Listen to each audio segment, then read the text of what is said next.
Get your gun off me! This is sovereign Wet'suwet'en land! Gidimt'en Access Point spokesperson Sleydo, Molly Wickham, yells at an RCMP officer to lower his weapon from inside the blockades. In mid-November, heavily armed RCMP enforced a coastal gas link injunction, which has now led to over 30 arrests. We traveled up the Maurice River Forestry Road to speak with Sleydo inside her cabin on the territory. She's lived here with her family since 2012. It actually goes back to 2009 when the Gidimt'en and the other Wet'suwet'en had a series of all clans meetings to start erecting cabins on our territories, and so there was one proposed for each clan territory. And this is actually the site of the one that was proposed for Gidimt'en. Sleydo shared the first land reoccupation was Unistaten, which is associated with one of the 13 house groups, but falls under the Gilseahu clan, located 66 kilometers up the forestry road. 20 kilometers lower, the Gidim'ten Access Point was built in 2018 as part of a resistance to the pipeline. Coastal GasLink is the pipeline builder for the 670-kilometer natural gas pipeline that will run from Dawson Creek in northeastern BC to a terminal in Kitimat. The company has signed agreements with 20 First Nation bands along the route. According to the company, the project is 50% complete. In a recent video, Wet'suwet'en Hereditary Chief Vows stated the hereditary chiefs were never consulted. Sleydo says they are upholding Wet'suwet'en law, which they say is confirmed in the 1997 Supreme Court of Canada case, Delgamuukw. And the fact that the Wet'suwet'en hereditary chiefs and the Gidimt'en hereditary chiefs had title and never extinguished their title, what that means is that we still have title to the land, and that we are the decision makers, that our clan system and our decision-making system within that clan governance is the decision-making body. The Wet'suwet'en hereditary chief stance remains clear. No pipelines through the territory. In 2019, Coastal GasLink secured an injunction against blockades stopping the construction of the pipeline. The 2020 arrest of Wet'suwet'en and supporters led to global solidarity protest. But then the pandemic hit. All of the work that was happening in support across the nation, Shut Down Canada happened in a response to the raids on Wet'suwet'en in 2020. There's a lot of political work going on, a lot of meetings going on, and the pandemic kind of just brought everything to a halt. But through the pandemic, pipeline work continued in Wet'suwet'en territory, and conflicts between Wet'suwet'en and CGL continued.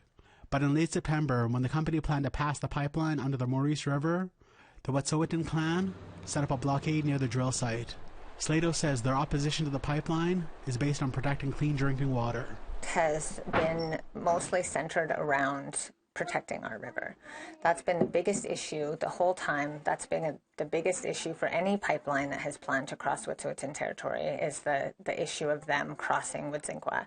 In early October, Coastal GasLink released a statement that they were using the safest method to pass. Trenceless crossings are proven to allow the pipe to be installed under the water body without affecting the flow of the river or stream. Currently, there are thousands of trenceless crossings throughout BC, operating safely under rivers and streams of all sizes.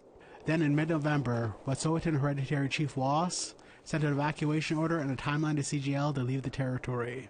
They then set up more blockades on the roads. CGL put out a statement they had 500 workers behind the blockades. An RCMP presence increased, and then the RCMP set up a checkpoint 28 kilometers on the road. Sleydo says Wet'suwet'en members started being denied passage with food and medical supplies. Then on November 18th and 19th, there were 2 days of RCMP raids. It was a pretty traumatic experience, obviously, to have a gun pointed at you, such a large weapon pointed at you with a laser beam, and I could distinctly hear the dogs. The dogs were what I heard the most, and I did not take my eyes off the man who had the gun on me. There were over 30 arrests on the raids in Wet'suwet'en territory, including the arrest of a filmmaker and a photojournalist. Sleydo was not surprised at the level of force used in the arrests. You look at other occupations and other so-called protests is how they frame it, and you don't see that kind of violence coming at people. You only see that kind of violence when it's Indigenous people defending their land and their water.